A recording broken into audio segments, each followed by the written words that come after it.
It sucks when you get to an age and you want to start working on yourself to better understand yourself. You start to recognize all of the poor choices that you made that led you to where you're at. And you're trying to unlearn that behavior that you use to guard yourself. And it sucks because, like, once you're an adult, you can't blame anybody, but it's hard not to. Like, nobody really taught me how to work well with money. Nobody ever really taught me to save. When I started saving money when I was younger, it was because my grandmother said, if you can put the down payment on your car, I'll get you a new car and I'll sign for it. Okay.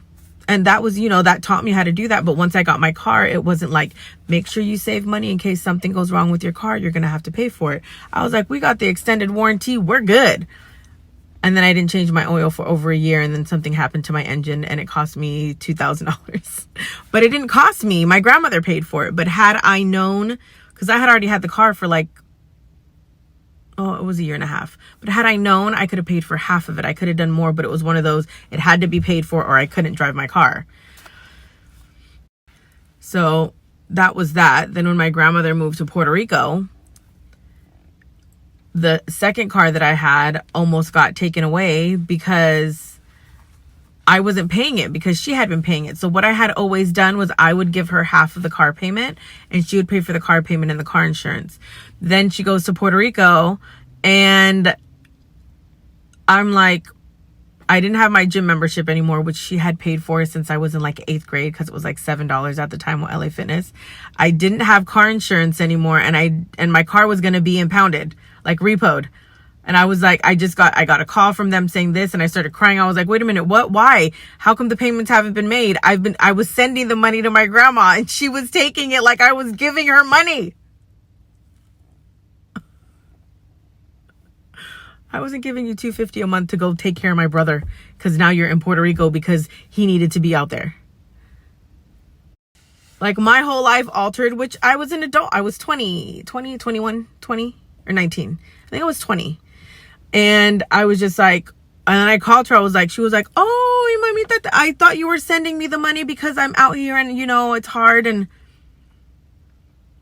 I know that I've always taken care of you. I know that I've always been there for you. I know if you ever needed anything from me, that's what I've been responsible for or known to be responsible for. If I ever had extra money or anything, I would send it to my grandmother. She knew that she can call me for anything that she needed. I became the parent, but still the child mentally because nobody taught me how to do what I needed to do to be an adult. You know what I mean? I was that kid who got the government paperwork in the mail for my grandma or any of her kids or anything. And she was like, léemelo, read it to me. Or I'd be the one that made the phone calls talking to whoever for my grandmother. Like I was the translator and she spoke Spanish. She spoke English pretty well, but it made her nervous to do it for certain things. She didn't know how to ask certain questions, and when they would answer the questions that she would ask, she wouldn't fully understand them. So I was that kid at a very young age. I'm saying like 9-10 years old. So it was almost like you're forced to be an adult, but you're not taught how to be an adult. Does that make sense? So yeah, it took me a whole lot of trial and error to become an adult. I ended up having to call my dad, my grandfather, and he was like, what do you need? I was like, they're going to take my car away. What am I supposed to do? He gave me the money for it. But this is how he was teaching me. He gave me the money for it and he's like, you're going to pay me $150 a month until you've paid me what you need to pay me. Because it was like 3 or 4 car payments. So I did. And then he was like, and then when you get your taxes next year, you just give it to me, whatever else you owe me. And I was like, okay, that's how I started to learn to be somewhat responsible. And then I lived in my godmother's condo. So the first few months we didn't pay rent. We didn't have to. So instead of me like save money because you don't know what's going to happen. You don't know if you're going to have to move out. You don't know if you're going to have to get your own apartment. You don't know what's going to come up. I was like, what? I was making like $22 an hour straight out of high school. And I had like no bills. I just was shopping, partying, shopping, nails, makeup, no makeup. I didn't wear makeup back then, but like just clothes, just everything was shopping. shopping and just going out to have fun, going out to eat with friends, going out to party, like just. And then when it came down to be responsible, I had to teach myself. I had to figure it out. And there was a whole lot of mistakes in the process. And then I decided to have a kid at 25. Like, I literally thought it through. Like, the fuck is wrong with you? Because I think for me is like, I was able to see that my mom couldn't afford me and shouldn't have had me. My grandmother couldn't really afford me because she was still helping her kids with the things that they needed help with. Nobody could really afford me. So nobody, and mentally nobody was able to raise a child. So for me, I think when I was 25, I thought to myself, well, I'm not having a kid as young as my mom was. So I'm still doing good because all of my other cousins had kids very young. So I'm still doing good. And I'm in college. I only have like a year and a half left to get my associates. I'm working a great job. My, rent, because I was living in the condo, is really cheap in Orange County. I can have a child because I don't want to have a child when I'm too old. Nobody was like, maybe wait till 30, maybe wait till you do have your associates, and maybe wait till you have some savings, maybe wait till you buy a house. Like, no. Nobody told me that. So I was like, Kevin and I had pretty good jobs, and financially we always had extra money. And we were starting to like put a little bit away. So we were like, we can totally afford a kid. Like, we can totally afford a kid. I didn't think that went through. Because I knew I was going to stay home for 6 to 9 months. So I saved money for that.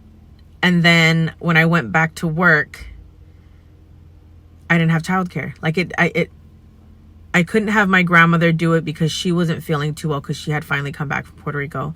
My mom quit her job to do it. And then I had 2 additional people in my house, which was extremely stressful. So it was like, I'm not paying for childcare, but I am paying to support 2 other people plus my child.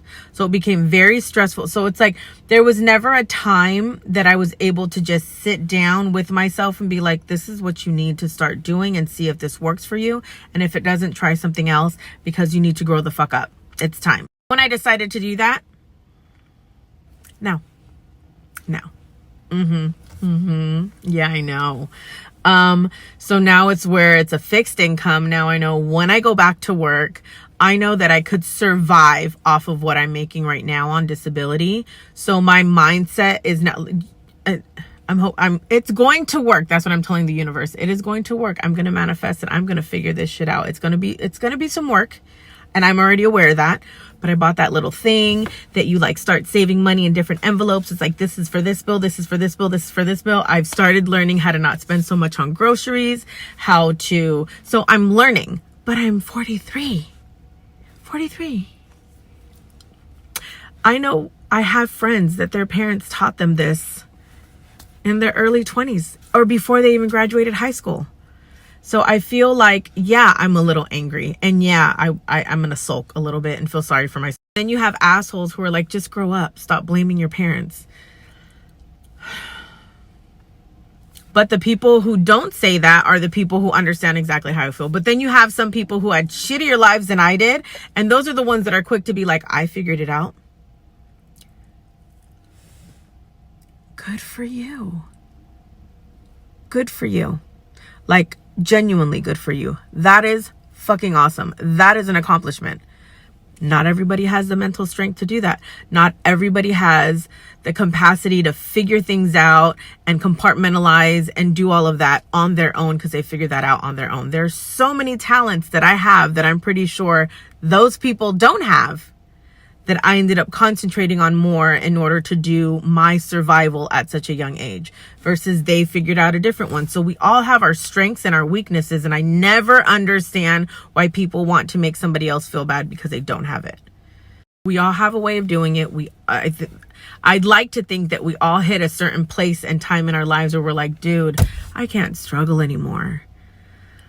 And then you can't help but think, wow, if somebody would have taught me how to, I don't know, maybe stick up for myself and not allow people to treat me like shit, I wouldn't have lent so many people money. I wouldn't have helped people get out of jams in certain situations. I wouldn't have sat at home crying and having my feelings hurt because I kept on trying to make friends with people who were shitty ass fucking human beings. Maybe if if my family didn't treat me like shit and I wasn't constantly told in the head, forgive them, they're family, but blood is thicker than water. They love you more than anything else. Keep on forgiving them. Keep on being there for them. It's okay. They love you. They love you. They love you. Even though they do this and this and that and this to you, they love you. You just think to yourself, okay, this is what love looks like. Wow. I don't love them that way, but okay. So once you hit that time and that place in your head where it's like, I need to do this. I can't feel sorry for myself anymore. I should have never felt sorry for myself. I should have just pulled up my pants and just did what I needed to do. But there's a shock factor, and some people deal with it great and some people don't. And I think for me, I took so many years trying to make sense out of why my life turned out the way that it did. So I took so much time in trying to better understand it so I could make sense out of it, so I could justify it, that I missed out on a lot of things that I could have learned for myself to survive even more as an adult, because everything that I learned was what I taught myself to survive as a child. And now I'm getting there at 43 with 3 children. So yeah, now, and because I took the time for my mental health, I started to just dig deeper and look at things. And now I have a different perspective. So now I think I'm definitely in the mindset that I need to be in, but there's still times, and I'm learning, there are still times that I need to grow and recognize things and still learn a lot of things that I need to unlearn and learn new things as an adult, as a healing adult. So that's where I'm at. Enjoy your TED Talk, your B Talk, whatever you want to call it. And I'm probably just going to wet my hair and leave it like this to do my video, because I do not want to take the time to straighten it and then do my makeup and then do a video. And then, you got to see me. You got to see all of me. The good, the bad, the ugly. The difference now is when I had the best time to worry about myself and take care of myself before I had children, I didn't do that. I just remember doing so much in my life and keeping myself busy because I didn't want to be left alone in my thoughts. I didn't like who I was. I didn't hate who I was. I don't think I've ever hated who I was. I didn't like the way I thought and the things that I allowed people to do to me and how I processed things and how I was an overthinker. So if I just kept myself busy, went out drinking, had to clubs, got attention from people, I wasn't thinking about my issues that needed to be worked on. And now I took the time because I made it a priority. And now I'm 43 and I'm trying to make myself priority with 3 kids and a husband. So that's fun. That's not that much work. Nope. While living in a small apartment and trying to keep it clean. So 27 minutes later, you know my life for today or for this week or for 2024. Like I said, I was going to do new year, new me, but it is going to be new me. It is, because I am approaching things differently. And that's work in progress. And things are looking up. Things are going to get better for me. Things are coming. I still manifest every day. I still put things in the universe. I still talk to God, because him and I are like this. We weren't for a long time, though. I'm gonna tell you that right now. I had some issues. We had to have conversations, deep conversations. I had to try to understand that I can't blame him for everything, because people fucking suck. Yes, you can cuss while you're saying, my God he loves me for me. Okay. So yeah, I'm gonna do what I gotta do because I gotta do it.